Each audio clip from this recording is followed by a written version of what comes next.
Next na gagawin natin, magbabacuum po tayo dito sa kusina. Tapos magmamak po tayo. Para po magmamap tayo, ay magbabacuum muna tayo, tapos magmamap. At tapos tayo dito sa ating kusina. Patungo naman tayo sa ating sala. Para maglinis ng ating carpet kasi tulad po ng sinabi ko kanina, kahapon madami pumunta dito classmate ang aking anak. Samot-saring pa ang umapak doon sa ating carpet. Kaya kailangan natin maglinis.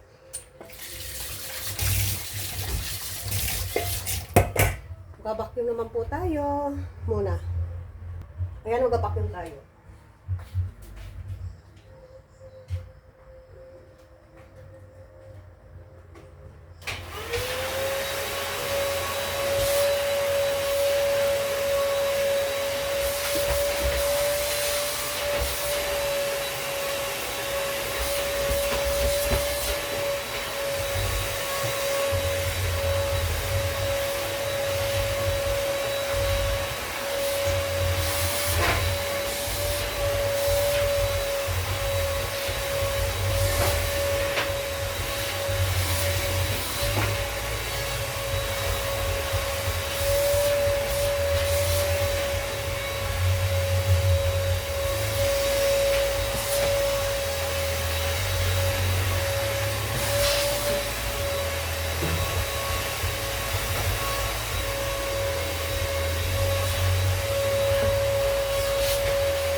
Ayan, next po natin ay magmamap naman po tayo.